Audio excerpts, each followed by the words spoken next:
Little Red Riding Hood. Hello, what's your name?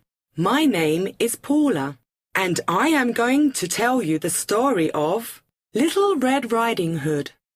There was once a very pretty girl. Her mother had made her a red cape, and the girl wore it so often that everyone called her Little Red Riding Hood. One day, her mother asked her to take some cakes to her grandmother, who lived on the other side of the forest. She advised her not to dawdle along the way, because crossing the forest was very dangerous, and the wolf was always lurking there. Little Red Riding Hood picked up the basket of cakes and set off. The girl had to cross the forest to get to her grandmother's house, but she wasn't afraid because she always met lots of friends along the way. The birds, the squirrels. Suddenly, she saw the wolf in front of her. He was huge. "Where are you going, little girl?"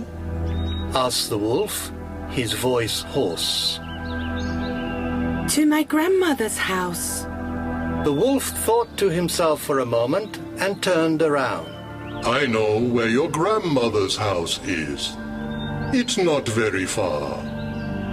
Little Red Riding Hood put her basket on the grass and entertained herself by picking flowers. Amused, she said, The wolf is gone. I have nothing to fear. Grandma will be so happy when I take her a beautiful bouquet of flowers as well as the cakes.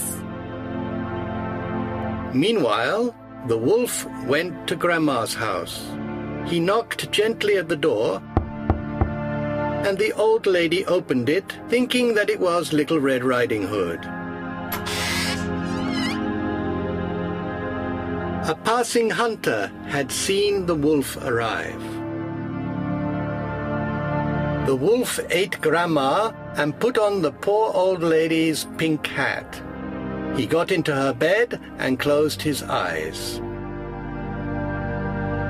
He did not have to wait very long, as Red Riding Hood arrived right away, happy as can be. The little girl approached the bed and saw that her grandma was very different. Grandma, Grandma, what big eyes you have.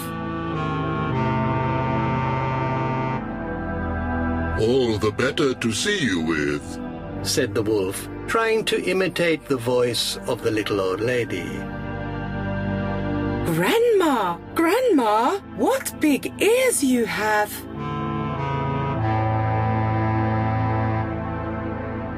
"All the better to hear you with," said the wolf. Grandma, Grandma, what big teeth you have. "All the better to eat you with." As he said this, the wolf pounced on the little girl and ate her up, just as he had done with her grandma.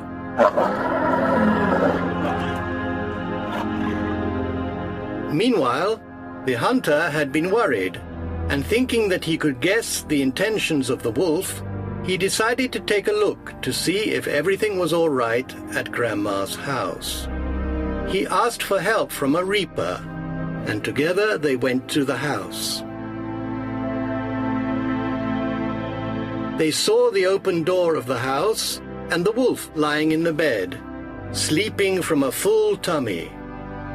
The hunter took out his knife and slit the belly of the wolf. Grandma and Little Red Riding Hood were there, alive.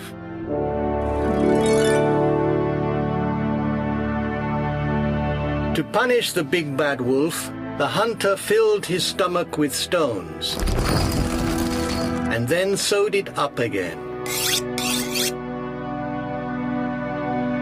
When the wolf awoke from his heavy sleep, he felt very thirsty and went to a nearby pond to drink. As the stones were heavy, he fell head first into the pond and drowned. Little Red Riding Hood and her grandma suffered no more than a scare. But Little Red Riding Hood had learned her lesson. She promised her grandma never to talk to strangers along the way. From now on, she would always take notice of what her grandma and mother said.